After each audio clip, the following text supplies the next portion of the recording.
Hello, animals! Come here, hop in my pocket. Get in there, just jump in. Welcome to the story, shamans. Nyarg. This week, we're taking a look at the dramatic pace of Season 4. We got 2 traits, an even trade for your roster of characters, and a promotion. In our previous Deviation season, Season 2, we had new blood, which meant we were bringing in new people, explicitly adding to your roster of characters. Here in Season 4, we've got an even trade in characters, which means we're gonna lose some and gain some. About the same number on both sides of that equation. Who would do such a thing? Friday Night Lights did it. In Season 4, we trade show regulars, Street, Lila, Smash, and Tyra, for Vince, Luke, Becky, and Jess. That's 4 for 4! That's a straight even trade. Glee did the same thing. After Season 3, most of the Glee Club graduated. And while we kept up with some of them, like Rachel, Kurt, and Santana, others fell by the wayside, only making the occasional appearance, like Mercedes, Quinn, and Mike. With a lot of the group graduating, the club needed new members. So in come Noah and Marley, Ryder, and Kitty. Generally speaking, that's an even trade. An even trade of this size works best on large ensemble shows. The smaller the cast, the smaller the trade. Regardless the size of your cast, your roster of characters, an even trade needs to happen. Next up for Season 4's dramatic pace, promotion. All this means is that it's time for the quality of your show to go up. What does that mean? The show's gotta get better come Season 4. You're giving your story a promotion in the eyes of the audience.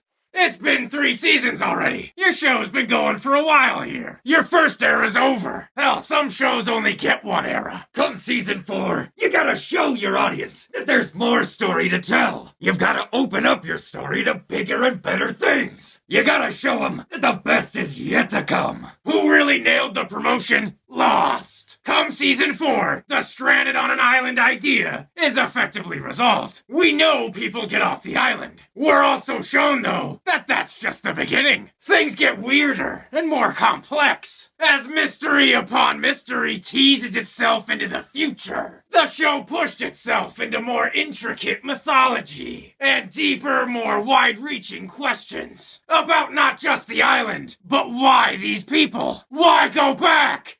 Kate, we gotta go back! They also clearly promoted with the format of the show. We mentioned it before, but Season 4 ditches the flashback format from the previous era and instead utilizes the flash-forward format for the new era. That's a definite promotion. You know who also promoted it up? Dexter. Season 4 pushed the quality of the show to new heights, arguably achieving the series' high point, Rita's death. Don't get me wrong, I like her, but aw man, she's dead! That's some real juice! This promotion idea can be fairly subjective, especially when one of its main components is, hey, make it better! But keep in mind, the general idea of the promotion is to open the show up to greater possibilities. Breathe new life into the story by leaving behind what's already been explored. Search out new vistas, specifically new, cooler, more interesting vistas. You want to have a first era that everybody loves, but then you bring in the next era with Season 4, and everybody goes, ah man, this is amazing! That's what you're after. Show them what the story can really do. What if you don't do it? What if you don't promote? Well, then you've got what we call a slump. Even if the quality of your show was solid all through Seasons 1, 2, and 3, if you keep the same level of quality for 4, you've slumped. How's that? It's the same level of awesome. Because even if they don't realize it, the audience unconsciously needs things to get significantly better after the first era's over. They don't want the Hangover 2. They want the Dark Knight. It makes sense, right? The first chunk is over, and they want the next chunk to be that much cooler. If it's just more of the same, they're gonna lose interest.